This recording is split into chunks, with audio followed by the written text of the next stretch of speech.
What is up, guys? I am back from my trip to Serbia, which was nothing short of incredible. It absolutely exceeded my expectations with stunning views, incredible roads, great food, awesome people, and quality time with friends and family. But more on that in a future video. Today, we're here to resume progress on your CR250, beginning with the brakes.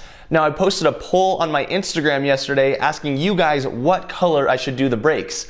Initially, I was planning on keeping them all raw aluminum and polishing them with prime wheels, but I started looking at the contrast of the bike and started to think that the rear brake might look really good black. We've got the black master cylinder for that Magura hydraulic clutch, so I've been having a difficult time deciding, so I left it up to you guys, and the final vote was all black. So in today's episode, we'll be blacking out these brakes along with tackling a wide variety of other tasks. Now, if you would like to have a say in decisions like this, be sure to head over to Instagram and give me a follow at KincaidPavich. It's the quickest, easiest way for me to get an opinion from you guys, and I'm also able to share details and snippets of the build in between these full build episodes. We're approaching 100,000 followers on Instagram, which is a crazy milestone. And speaking of 100,000, we're not too far off on 100,000 YouTube subscribers either.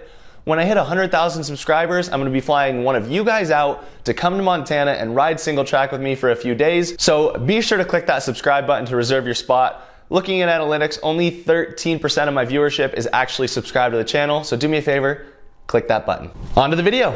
So as you guys know, over the course of 20 years, these brakes have collected some serious dirt and grime.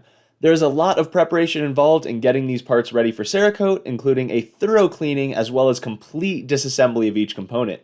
Now don't forget, I ordered a brand new 2023 CR250 master cylinder, which should greatly improve the stopping power of the front brake thanks to an updated and improved design. I tossed my status earbuds in and jammed out to some music while I made quick work of brake disassembly. Throughout the disassembly process, I continually brought parts to my kitchen sink to scrub them down with Dawn dish soap and a toothbrush. To remove the pistons from the calipers, I simply put a rag under the piston and then blast them out with compressed air. The front master cylinder is a bit more tricky, since once you get the first piston out, there's a gaping hole allowing air to escape. I plugged this hole with a piece of rubber and a clamp in order to remove the second piston. As I progressed through disassembly of the rear brake master cylinder, followed by the rear caliper and its mount, I noticed one of the caliper guard mounts was busted on the rear caliper mount. And truthfully, I think those guards are a little outdated anyway. You rarely see them on modern bikes, and I think they're a little overkill. So what I decided to do was clean up that broken edge using a Prime MX wheel, and then I cut off the other mount as well using a hacksaw. I smoothed that out once again with a prime wheel on the Dremel to make it look nice and clean. All of these parts then took a bath in my very professional grade parts washer, which is simply an old igloo cooler filled with Simple Green.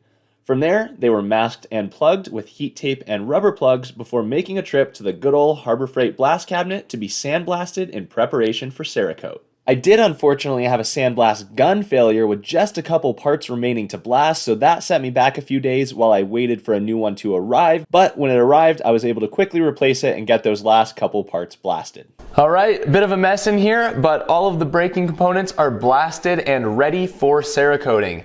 Now there's one other major component that needs to be Cerakoted, and you guys are gonna be a little surprised at what it is. That's right, that is a brand new OEM cylinder.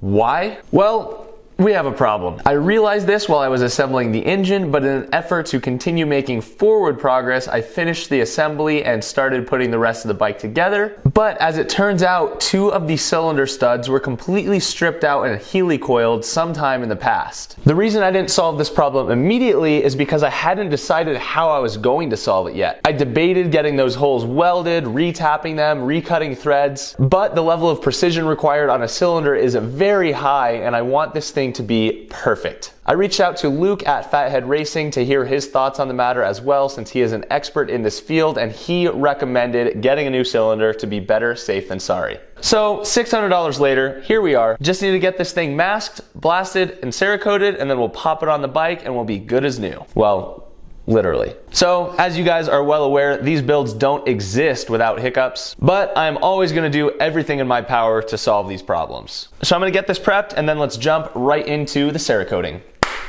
All right, so all of these parts are now blasted and I just gassed them out, which means I put them in the oven at 350 for 1 hour. But mistakes were made with this brand new master cylinder. It came with a little plastic plug that I did not think about that completely melted into the inside of that master cylinder, which is obviously no bueno.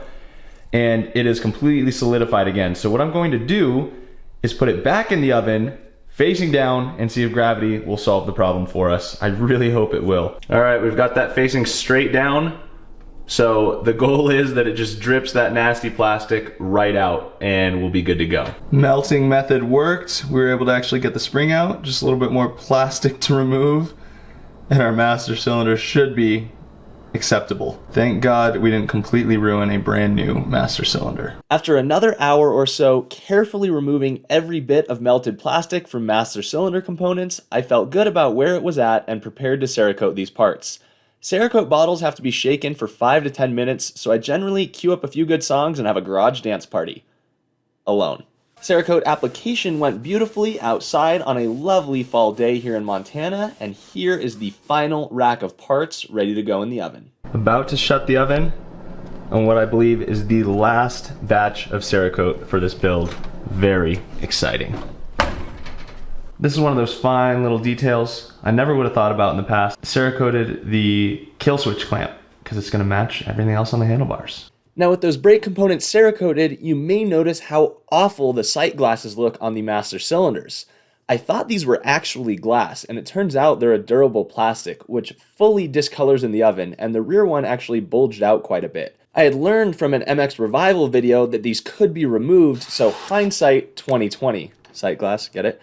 I ordered some replacements and popped these ones out by drilling a hole in the middle and then prying them out with a screwdriver. So for this reason, brake reassembly is now on hold as well, so I switched gears over to the cylinder swap. I took all of the appropriate measurements once again and was pleased to find everything in spec, and here's one more shot of this gorgeous fathead being installed. With the top end installed for good this time, fingers crossed, I started to install the RC valve cables, and 2SM Performance sent over this badass anodized red RC valve cable holder, which is absolutely gorgeous and adds one more nice little touch to the bike. But unfortunately, while installing those RC valve cables, which I will admit I was struggling heavily with, one of the cables snapped. So usually these CR250 episodes are structured in such a way where some clear progress happens, and we're just gonna end this one here. This is the episode that shows you that things don't always go as planned. And of course you guys know that from other episodes, but this episode is like the epitome of that. All the little things I planned on finishing, there's one reason or the other that I can't finish any of them right now. The sight glasses on the brakes, the broken RC valve cable. Actually, when I put it like that, I suppose it's only a couple little things. But those things are enough to where the brakes aren't done, the motor's not done, the radiators aren't back installed,